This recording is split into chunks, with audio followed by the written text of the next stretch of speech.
लोकसभा चुनाव के ऐलान से पहले निर्वाचन आयोग ने राज्यों से यह सुनिश्चित करने को कहा है कि जिन अधिकारियों का किसी जिले से तबादला चुनाव के पहले उसकी नीति के तहत किया जाता है, उनकी नियुक्ति उसी संसदीय क्षेत्र में किसी जिले में नहीं हो। चुनाव से पहले अधिकारियों को स्थानांतरित करने की अपनी नीति में बदलाव करके निर्वाचन आयोग ने उन खामियों को दूर करने की कोशिश की है, जिनका राज्य सरकार की ओर से कथित तौर पर फायदा उठाया जा रहा था।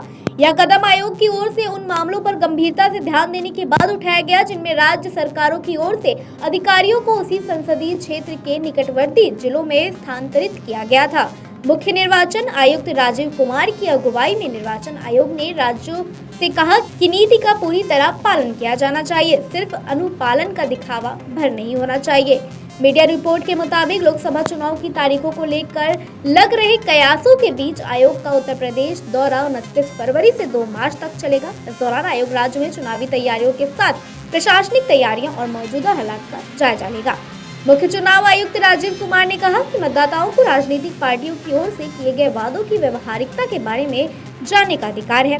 उन्होंने हालांकि यह स्पष्ट भी किया कि यह मुद्दा न्यायालय में विचाराधीन है। मुख्य चुनाव आयुक्त ने कहा कि राजनीतिक पार्टियों को अपने चुनावी घोषणा पत्र में वादे करने का अधिकार है और मतदाताओं को यह जानने का पूरा अधिकार है कि ये वादे असली है या नहीं। प्रेस कॉन्फ्रेंस से इस पर किए गए सवाल का जवाब देते हुए उन्होंने कहा, प्रवर्तन निदेशालय को सतर्क रहने और नकदी और मुफ्त वस्तुओं के वितरण पर रोक लगाने के निर्देश दिए गए हैं। नेशनल पेमेंट्स कॉर्पोरेशन को भी ऑनलाइन लेन देन पर नजर रखने को कहा गया है। फेक न्यूज के सवाल पर मुख्य चुनाव आयुक्त राजीव कुमार ने कहा, आज फेक न्यूज ऐसे चल रही है जैसे कि आज आपने बताया कि चुनाव की तारीखों की घोषणा हो चुकी है।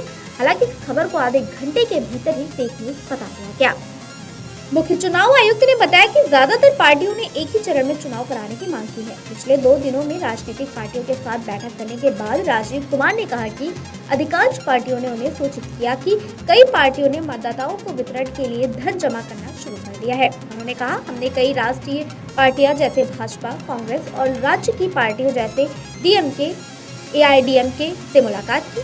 उनमें से अधिकतर ने एक चरण में चुनाव कराने की मांग की है। गौरतलब है कि लोकसभा चुनाव के नजदीक आते ही चुनाव की तारीखों को लेकर अटकलों का बाजार गर्म हो जाता है। इस साल नई सरकार के लिए आम चुनाव होने वाला है। ऐसे में चुनाव आयोग तारीख का ऐलान कभी भी कर सकता है। बता दें कि पिछले लोकसभा चुनाव 2019 में हुआ था, जिसमें बीजेपी को बड़ी जीत हासिल हुई थी। 11 अप्रैल से 19 मई 2019 तक कुल 7 चरणों में लोकसभा चुनाव के लिए मतदान कराए गए थे। वही नतीजों का ऐलान 23 मई 2019 को हुआ था। इन चुनावों में बीजेपी ने 303 सीटों के साथ बड़ी जीत दर्ज की थी।